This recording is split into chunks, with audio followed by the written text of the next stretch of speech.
Welcome to Fluorescene. Hello and welcome to Season 1, Episode 5 of the Fluorescene Show. I can't believe this is Episode 5 already.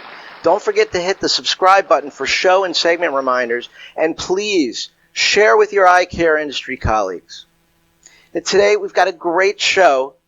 Celebrity Mark McGrath, lead singer and songwriter for the 90s band Sugar Ray, stops by, and he sings a song just for our community. One of the most renowned researchers in the profession, Dr. Mark Bullimore, is here to talk about his career, myopia control, and other interesting research that's going on in the profession. We have a special segment where I teach my strategy on a foolproof way to deal with online reviews. I call it CASPECO, how to turn the lemons of a 1-star review into 5-star lemonade. It's a simple formula that anyone can apply to any review to make it look good in the eyes of those who read the review. And we have industry news as usual, a new hilarious TikTok from Dr. Dillon, Batalo, and more. This week in ODs on Facebook, on the clinical front, a doc posts about the 8 classic features of a glaucomatous disc and posted this picture, which he said has 7 of them, and asked the community to name them. Nothing like a challenge. The community did a great job identifying features and named all 8, including number 1, an enlarged cup disc ratio, especially vertically. Number 2, laminar dots. Number 3, violation of the isn't rule. Number 4, a focal notch superior and inferiorly. 5, moving of the vessels. 6, a dranceme. 7, bearing of the arteriole superiorly. And 8, diffuse nerve fiber layer loss. I love the clinical posts in the community, so keep them coming. And if you have a particular clinical passion and you'd like to have your own monthly segment on this show, please hit me up. Best non-clinical comment on the thread: it just smells like glaucoma. I think we all know what that means. Well, here's a first. A doc posts this comment on an intake form. Under, please list main reason for your visit today, a husband put, bought dairy-free ice cream because I couldn't read the label. Wife got mad, and here I am. One doc asked, wife got mad because the ice cream is dairy-free or got mad because he can't read the label? Now, my experience being married tells me both of those reasons and any other reason she could find to be mad at her husband. Another doc adds, never trust the husband to get the ice cream. That's for sure. A doc posted, guess what happened to me, and shared this pic. Now, you know I had to show this post. After all, this is the Fluorescene Show. A doc commented, do the other shoe. A pair will look awesome. And another doc added, wait till clubs open and glow up the dance floor. I'll see you there, by the way. I agreed with the doc who added, still it's better than knocking it over on a patient, which we've all done. And a doc added, who's washed clothes with fluorescene strips in their pockets? That was one very expensive load of laundry. For sure. This next post talks about the tough year we've had as optometrists. New protocols, nervous patients, having to wear masks, even though we're not bank robbers. A doc asked the community, what is the worst habit that you've developed during COVID-19? You got these hilarious answers in response. I could relate to all of them. A doc said germ PTSD. A member said silently mouthing cuss words behind my mask. And another said not avoiding onions or garlic. You'd think as ODs we'd love onions. I mean, talk about an eye-watering food. But a doc said staring at people who cough more than once. We all know about that. I hope this was a joke, but a doc added, kidnapping patients and storing them in my basement. Yikes. That's bad, right? Then there were the fake smiles where you only have to squint your eyes now. We'll all have to remember to actually smile again when masks are gone. Then there were the baking too many desserts, those drinking too much, and those spending too much time on TikTok and YouTube. Wasn't surprising to me because that's where they teach you how to bake and how to make drinks. Another doc mentioned he was in a restaurant and a lady started coughing, and of course, like we'd said before, everyone turned their heads and stared at her. So she yelled, "I'm not sick, I choked on a muffin." My thought was, isn't that the real cost of COVID? Wasting perfectly good muffins? But the winner was only putting makeup on the top half of my face. Hilarious. Well, that's it for this week in Odie's on Facebook. Now on with the show. Yo, what is up, Alan Glazier? It's Mark McGrath from the band Sugar Ray. Yes, I know. Off the charts, but always in your hearts. And Alan, I wanted to reach out and let you know, man, it was so great. So much fun getting a chance to hang with everybody at the Odie's on Facebook party in Vegas a few years back. I believe we were at Tao the Club. Usually I don't remember what clubs I go to in Vegas, but I think I remember that one. And what a great group of folks you run. And I've been fortunate, believe it or not, to connect to a few other people I met at the Odie's. And what a great time I had, and so many wonderful people. So thank you for having me. Hope to see you all soon when, we return to some form of normalcy. But I heard about a TV show now. A TV show? Sounds amazing. And if you need a host, dude, we'll find one for you. I'll call somebody. Anyway, say hi to everybody. Say hi to all my friends in the eye care industry. And I met so many wonderful people that night. Truly, thank you for everybody for having me and for being so kind. And do me a favor, enjoy the rest of tonight's Fluorescene show. But before you do, I got a little number one song from 1997 that I co-wrote that I'd like to, play for you guys on the Sugar Ray guitar even, right before you enjoy the rest of the Fluorescene show. All around the world, statues crumble for me. Who knows how long I've loved you? Everywhere I go, people stop and they see 25 years old, my mother, God rest her soul. I just wanna fly. Put your arms around me, baby. Put your arms around me, Odie's. I just wanna fly, yeah. All around the world, statues crumble for me, hold me for right. Ooh. And I'm sorry to everybody that kept asking that night about Lasix. I know you're like, man, we're trying to party, we're trying to hang. Shout out to all my friends. Hope to see you real soon. And enjoy the rest of tonight's Fluorescene show. Everybody, Mark McGrath. Take care, Alan.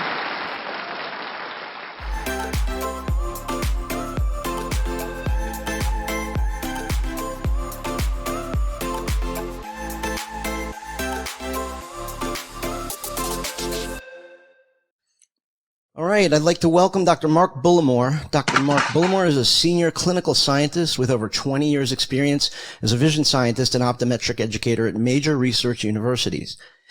He's an internationally recognized thought leader on the topic of orthokeratology and myopia control. He served as development director of the American Optometric Foundation, president of the American Optometric Foundation, editor of Optometry and Vision Science, Journal of the American Academy of Optometry. I'm getting winded reading all these accolades. Associate editor, Ophthalmic and Physiological Optics, and the Journal of the College of Optometrists. He was a professor at the Ohio State University College of Optometry for 15 years and is currently adjunct professor at the University of Houston College of Optometry.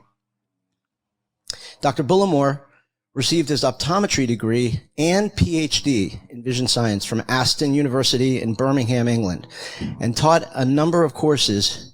His company, Ridgeview Publishing, produces interactive educational materials for the iPad.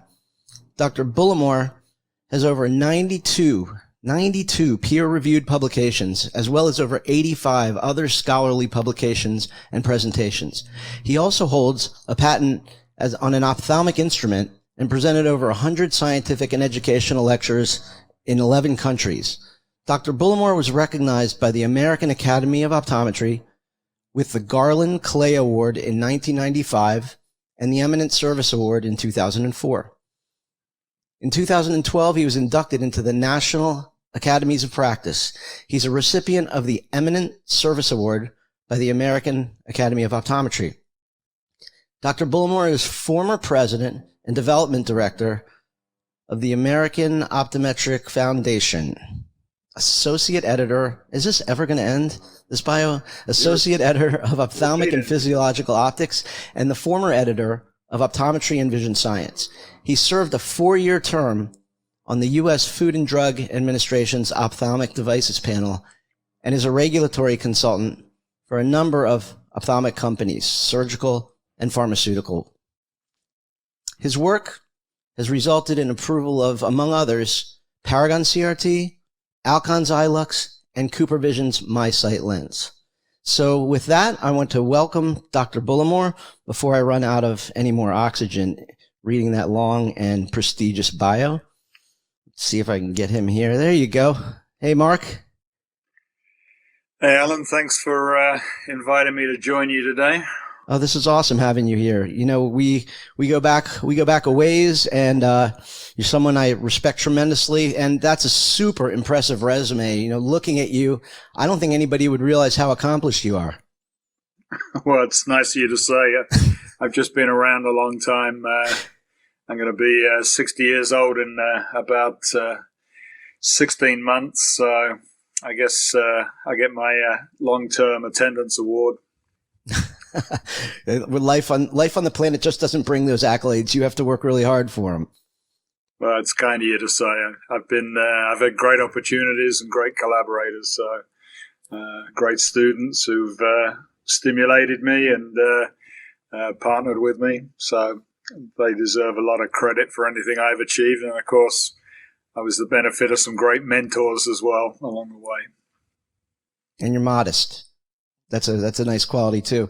I'd like to take people back, way back, maybe to the point where you decided on optometry as a career, because this is probably something nobody really knows about you. Can you tell the viewers at what point you and what path led to the decision to be an optometrist and a researcher? Yeah. So, as some of your viewers probably know, but not all, in the UK, we go into professional programs like medicine, law, optometry, vet med, straight out of high school. We specialize a lot earlier in high school. So in the last 2 years of high school, I was really only taking 3 sciences and nothing else. So I really didn't know what I wanted to do until really a junior at high school. And then I really one day picked up in the physics lab, in between doing some experiments, a brochure on optometry, and thought, okay, this encompasses some of the sciences I like. This gives me the opportunity to work with people, and it didn't, at that stage, require too much biology, which I'd already dropped. So I decided that might be something to do. I went home, talked to my mother about it, and I'd never had my eyes examined at an optometrist, even though she's a strabismic amblyop. And so she said, oh, you know, Barry from church, he's an optometrist. Maybe you should talk to him. So I chatted with him, and he actually offered me a part-time job, a Saturday job working in one of his 2 offices. So I did that for a while, and within a few months decided that might be for me. Now, of course, when I went to optometry school, I had no intention of being an academic, and I remember vividly, and this is a story I've told many times at sort of career fairs and recruitment events. So my physics teacher, who was sort of my homeroom teacher, if you like, my form tutor, he was talking. He said, I think you made a good decision here on what you're going to study. I think it's a good fit for you. But tell me, what are you going to do when you graduate? And I said, I'll join a practice, open my own practice. And he said, how many people go into education and research? And I actually did know that number. I said, I think it's 5% or less. And he said, do you think that's something you might be interested in? And I said, nah, never.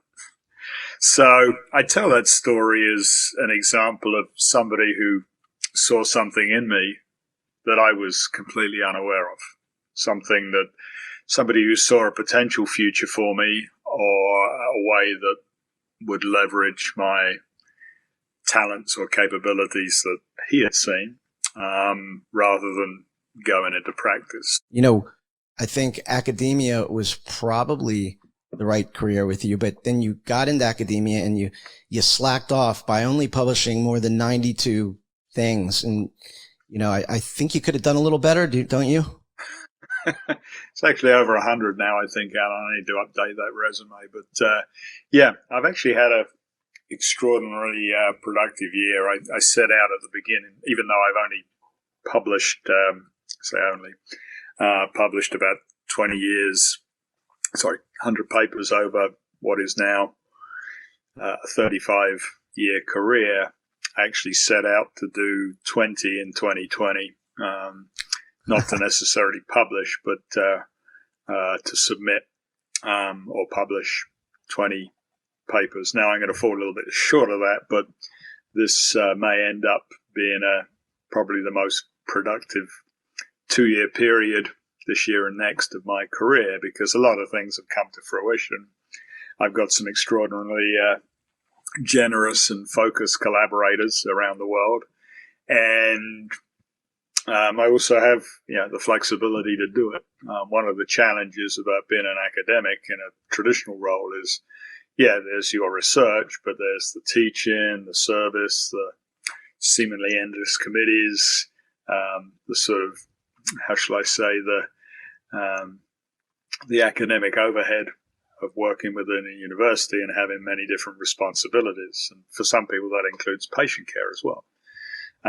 Now I pretty much devote all my time to research with a small r, working mainly with companies, but with collaborators on projects that often lead to publications. Can you tell, 100 papers, it's a lot. Can you pick just one of those that you're particularly, or publications that you're particularly proud of, and just tell us a little bit about it? Because we're not going to have time to go through every one of them, although I would. I don't think you want to. I would say out of that 100, many of them are instantly forgettable or potentially esoteric. I'd like to think that a handful of them have changed people's way of thinking. Some of the work I did with Ian Bailey back at Berkeley really changed people's thinking on clinical grading and the way people read when they had macular degeneration.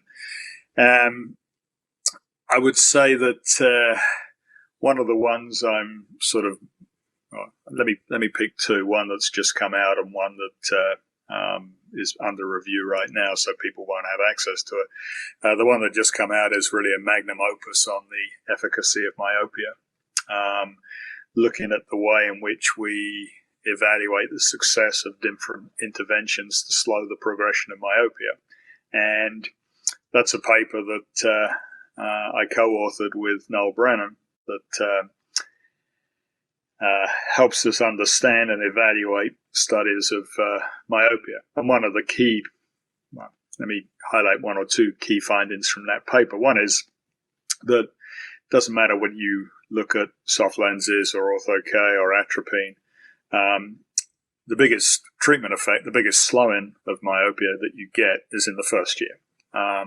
And often the treatment effect you get in years 2 and 3 are equivalent to the treatment effect in the first year. And we don't really understand why that might be. Some of it is due to perhaps to the slowing of myopia with age, but it's that only can account for a small part of that slowing.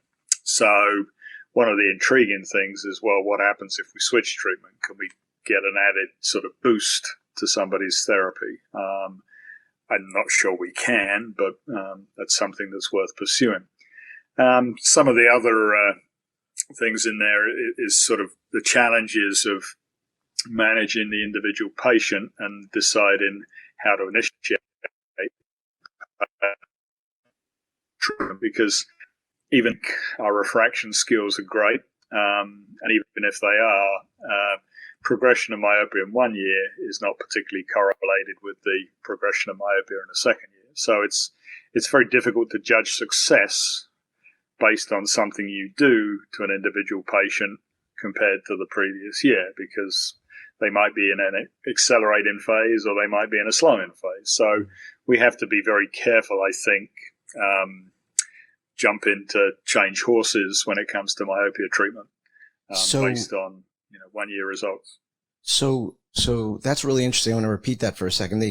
If you choose a treatment, the results of the first year are not repeated or decreased in subsequent years in many cases.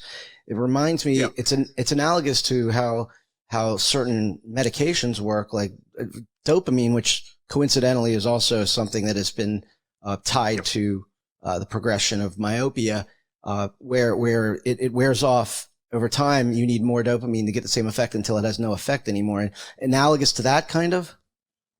Same as, you can apply it to some recreational drugs as well. There's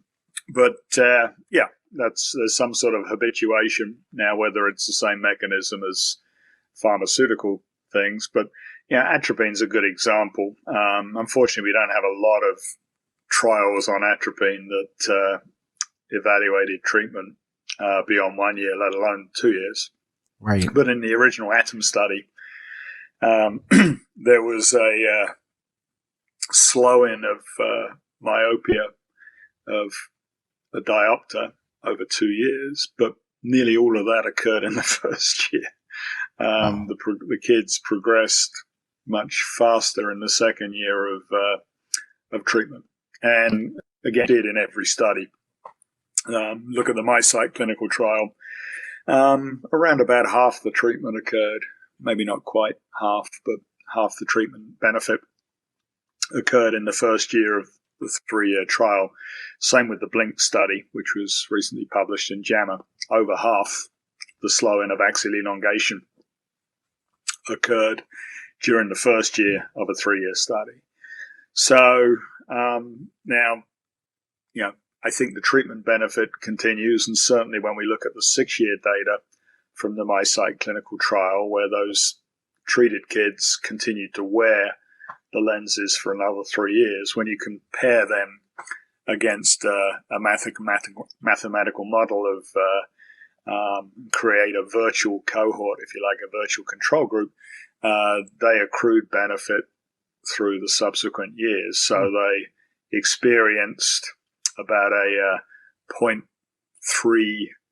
millimeter slowing of axial elongation in the first 3 years, and about another 0.2, maybe a little more, in the subsequent 3 years. So the benefit accrues. It's just not as big as it is in the first year of treatment. And again, with additional studies, it'll be interesting to see whether that is the case. But I've seen data from Essilor. It's certainly true from their 2-year study, and there's other atropine trials ongoing. There's spectacle lens therapies ongoing. That'd be tough to control. That seems to be the overwhelming pattern. It's tough to control for, because you also during that time have the children are getting older, where the myopic creep is less too. So there's a fudge factor, I would think. Mm-hmm. Yeah, I mean, myopia progression does in an existing myope, the progression slows year to year, and it slows probably by around 15%. So if you progress a diopter in 1 year, on average, the expected progression in the second year is going to be 0.85. And then there's kids in that so study. So you see that, and that's quite clear. But again, that's across everybody. Different children may follow their own path, and there are faster progressors and slower progressors. Unfortunately, you never know quite what you've got in your chair. One of the topics I wanted to cover, and we're coming towards the end of this, but Ortho K is something that you're top of the game and you're an expert, and it's something I've been passionate about my whole career. And when I started in the early to mid 90s, it was kind of on an island as a procedure. It really wasn't tied to myopia control that much. There wasn't any or very little clinical data around that, and you fit it for the convenience. Now, fast forward 25 years, it's become a part and parcel of this whole new art and science of myopia control. How has Ortho-K changed, or the application of Ortho-K compared to how it was when it was on an island? Can you tell us a little bit about what you've observed and where it might be headed? Yeah. Now, first of all, we know a lot more about how Ortho-K works. I mean, we originally thought, or it was originally believed, that an Ortho-K lens would cause the cornea to bow, and the stroma was being affected. And that led some people, of course, to think about, you could do some sort of cross-linking or, make the shape change permanent. Now, Helen Swarbrick and other people in the early, the late 90s, observed and demonstrated that, Ortho-K produced its refractive changes by redistributing corneal epithelium. So some central thinning and some mid-peripheral thickening, and that's what produces the refractive changes. And there's no consensus that anything happens to the stroma. There are some conflicting results, but it's epithelial. But yeah, if you go back to before, I say, the turn of the century, Ortho-K was just flat-fit-in traditional lenses. Now we, of course, have reverse geometry designs that improve stabilization and centration. We started off with daily wear. Now, because of improved materials, we can do overnight wear without compromising the cornea to any great extent. And, finally, the third sort of shift, if you like, has gone from temporarily reducing myopia and giving people the convenience of correction-free lens vision throughout the day. And I wore Paragon CRT for about 7 years in my early 40s, and I enjoyed that convenience. And then presbyopia hit, and I had to choose some other options. So we've gone from that correction-free vision and temporal reduction of myopia to now it being primarily used for myopia control. So, case in point, when we did our study on the safety of Ortho-K, which was mandated by the FDA, resulted in our paper on the risk of MK. We found in that sample about half of the patients were children and around half of them were adults. Now, if we did the study today, I'd be confident it would be at least 80% children. Okay. And actually a manuscript I'm working with at the moment with some Russian collaborators from their clinics, over 80%, I think, or maybe it's 78%, but around 80% of their Ortho-K fits are kids. So we've moved on now to myopia control. But when, Paragon and Bausch & Lomb's designs were approved 20 years ago, it was all about temporarily reducing myopia. It wasn't until maybe 5 years after that there was peer-reviewed papers showing the slowing of axial elongation with these lenses and, the benefits that occurred there. Now it's part of, I wouldn't call it mainstream, but it's people who practice Ortho-K, a big reason for them doing that is to slow progression of myopia in kids.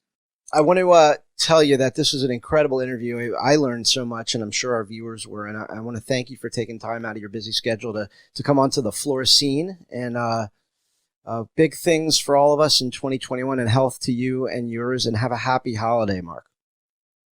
Yeah, you too, Alan. It's always a treat to talk to you. It's always an engaging and enriching, nourishing conversation. So thanks for that.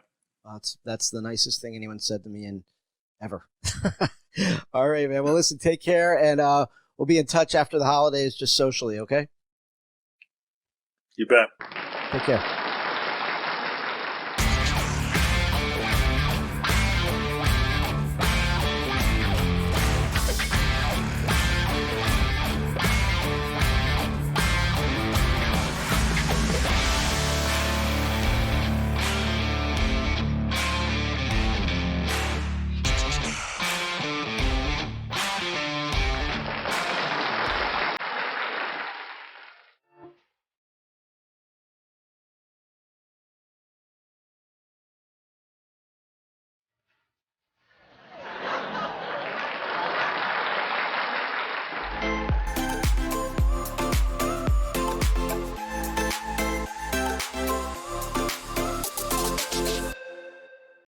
Hello and welcome to Fluorescene News, Episode 5. In diabetes news, inflammatory proteins such as cytokines are produced continuously in the human body, and the chemical signaling does not turn off.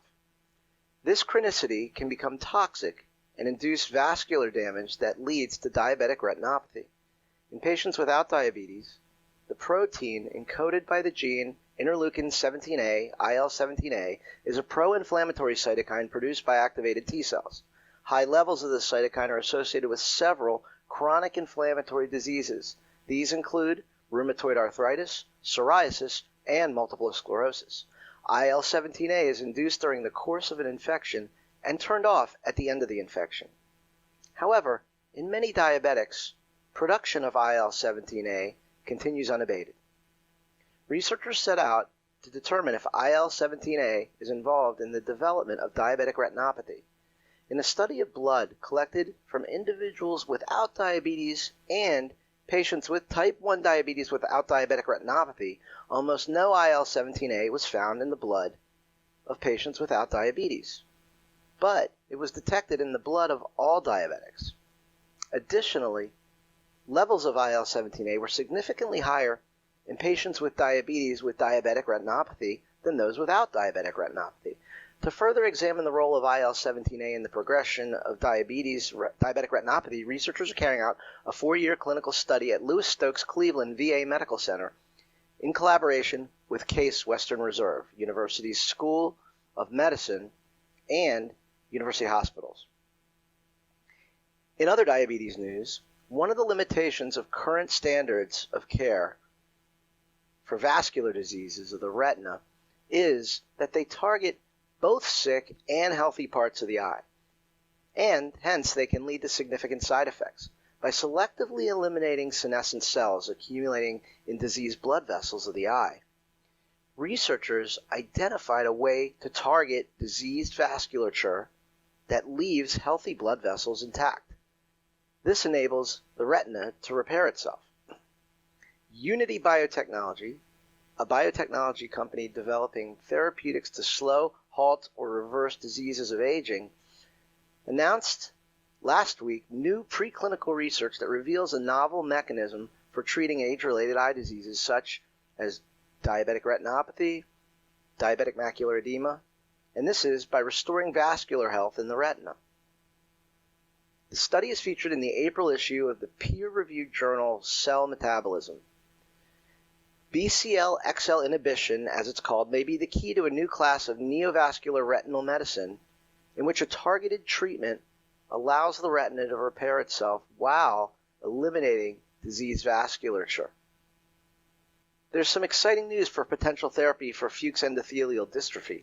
TREfoil Therapeutics announced it has begun a Phase 2 clinical trial of its engineered fibroblast growth factor 1 to evaluate its safety and efficacy as a regenerative treatment for patients with Fuchs endothelial corneal dystrophy.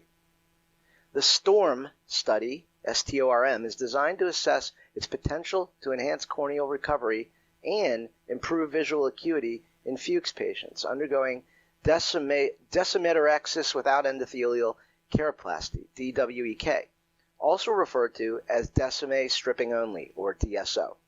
The procedure relies on the patient's endothelial cells to migrate and repopulate the region where the cells have been removed to improve the patient's vision. The multi-center clinical trial is an open-label study involving 40 or more patients already scheduled for DSO surgery. In Neuro news, an estrogen-based therapy called indazole chloride was shown to protect against optic nerve damage in a mouse model of multiple sclerosis, MS.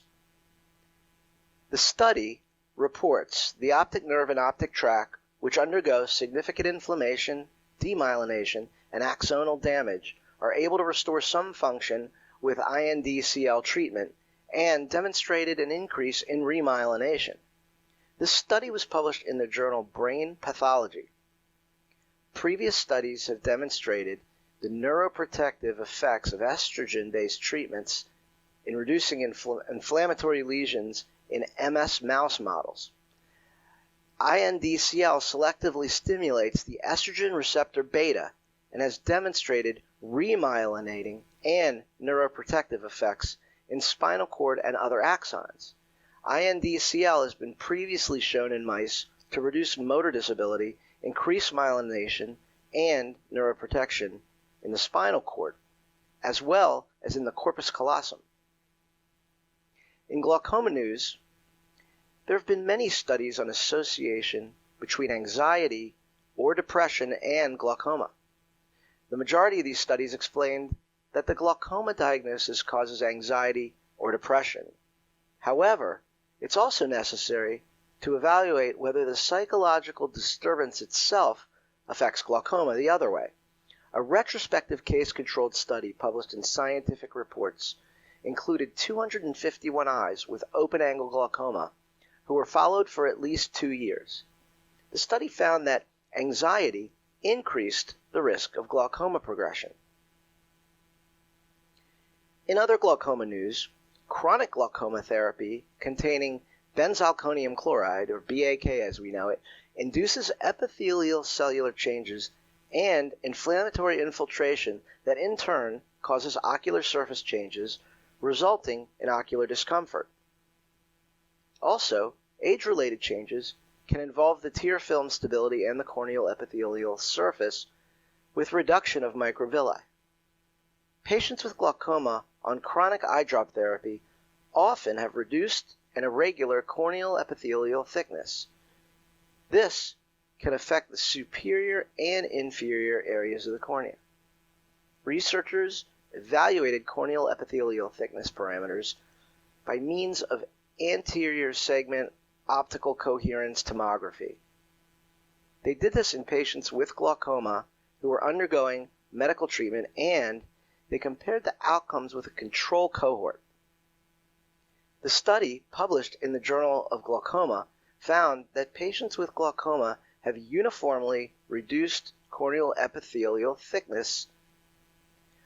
Oregon lawmakers are urging state legislators to reject a bill that would allow optometrists to perform scalpel and laser surgery on and around a patient's eye. The Oregon Academy of Ophthalmology argued that the bill would compromise patient safety and quality of care. Optometrists in the state support the measure. They argue it would allow optometrists to practice at the highest level of their education and training. If you're an Oregon OD, please get involved by contacting your state association so you can find out how you can help. Everyone should consider writing a letter to state legislators, educating them on the scope of our education and training. With these legislators getting incorrect information from the medical lobby, we need to work really hard to help the legislators understand our abilities and how optometry is better positioned to serve the citizens of the state of Oregon and elsewhere. Good luck, Oregon. The California Optometric Association is applauding the decision to allow optometrists to administer COVID-19 vaccines. Optometrists can immediately help with surge capacity at mass vaccination sites once more vaccine is available. And that's the news for today. Thank you very much, and enjoy the rest of the Fluorescene show. Now, last week, a doctor asked the community for advice regarding a 1-star review that they got that was accusing them of selling fake Oakleys, calling the optician, who was actually the doctor's father, a lying cheat. No record for the patient with the name on the review exists in the practice. How in the world should she respond? Members sure were happy to provide input on this one. Response suggestions followed, like, considering the person who wrote this review came in wearing a fake Gucci purse and Jimmy Choo shoes, I will not respond to this. Now, I don't recommend that, but that's funny. And, are you sure you have the right office? I hope you get your eye exam soon. And some doctors, on a serious note, and possibly the best advice, you have to respond, I would suggest that you let the patient know that you take their complaint seriously. However, there is no record of you coming to our office. I would state that your reputation is very important. I would end by asking the patient to contact you at the office to discuss why they feel they were sold a fake. How you look to the public is too important to ignore this complaint. And another great response from a doctor was, we appreciate every person who takes the time to leave a review. However, we have exhaustively searched for records and no patient or glasses purchased with your name exists in our office. As such, this review must be either fabricated or intended for another office. All of the frames we sell are brand names, including Oakley, are authentic and warranted. Please feel free to contact our office if you have any questions or concerns. In my COPE lecture, Yelp Help, I recommend using a system I call CASPECO, which stands for Make the Patient Look Crazy, that's the C, Apologize, that's the A, Use Social Proof, which I'll explain, that's the SP, and Show an Effort to Change, that's the EC, and Offer, the O, to make it right. And here's how it works. My first bad review ever was exactly this. It read, they were not willing to work with my insurance, which is held by a major insurance provider, and is not a cut rate plan. They didn't even try or give me self-pay options. They just told me no. Very disappointed. Everyone's first reaction is usually the wrong reaction when you see something like this. We take pride in what we do, and when someone makes something up or lies and uses it to make us look bad in public, we can have a visceral reaction, which often makes us respond emotionally. This is something you definitely don't want to do. First of all, I recommend waiting 24 hours after you see it, at least to respond. Secondly, you want to address it in a professional and a respectful manner. Remember, you're not interested in this patient anymore, and you're likely not going to see them again, or for that matter, want to see them again. You're addressing the hundreds of thousands of people who will read the review and your response. Think about when you're going to a restaurant and you look at reviews ahead of time. Your eyes are drawn to the bad reviews. Sometimes if it's bad enough, you won't even read it because you know what a one-star review is going to say, bad service, bad food, yada, yada. But if the owner responds, you're going to be sure to read their response. Well, the same goes with our offices. Very rarely a one-star review is written by a rational person. When it is, it's usually someone with an axe to grind. In the case of my review, I started this one with the A in CASPECO, which stands for apologize, and wrote, we apologize you were given the wrong information on the phone. We accept most insurances, and of course we accept self-pay patients. We agree we deserve 1 star for our phone service in your case, and I only admitted to the phone service. Next, the EC, which stands for show that you're making an effort to change, for which I wrote, we're instituting changes and education of our customer care representatives so that this does not happen to someone else. Next is the fun part, the C, for crazy, and as in making that patient look crazy by writing politely but tongue-in-cheek with something that makes the reviewer look a little off for what they complain about in the eyes of the reader again. I added, had you ever actually visited our office? I'm pointing out to the reader that this person leaving a 1-star review hadn't ever even stepped foot in our office. Who does that? This makes the reviewer seem somewhat irrational, perhaps nutty, or with an axe to grind. Whatever, it makes them look like it takes some credibility away from the review. Next, social proof, which makes you show proof that you are accepted socially by most other people. It's a concept major business schools teach MBA students as a strategy to get people to think about something differently based on what others think. I said you'd have received the same 5-star service that, as you can see, almost every other reviewer experienced at our practice. Then polish the response off with the O in CASPECO, which stands for an offer to make it right. Now, of course, you don't want to actually make it right. And like I said, 99% of the time, the person who wrote the review is long gone, and they won't be back to take advantage of the offer. Again, you're writing this to look good to the readers, not the reviewer. So while you have to be prepared to act on it, you probably will never have to.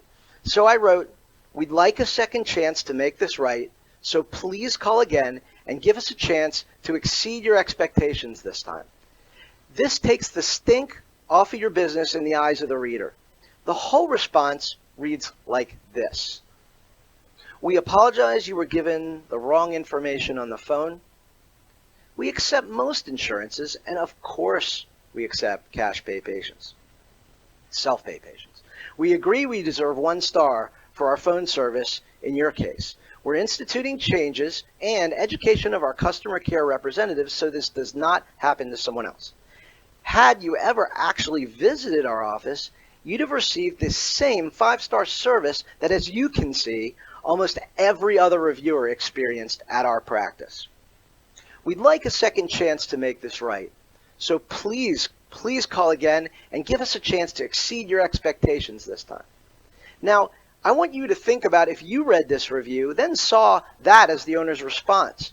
In the minds of most rational people, a response like this, at the very least, neutralizes the impact of the 1 star and, at the most, makes you look like a sane, rational, concerned business owner that you are. So if you would, it would really help us out if you would subscribe to our channel, if you would share this with your industry colleagues, and hit that like button a couple of times. So thank you so much. I hope you got some value out of this.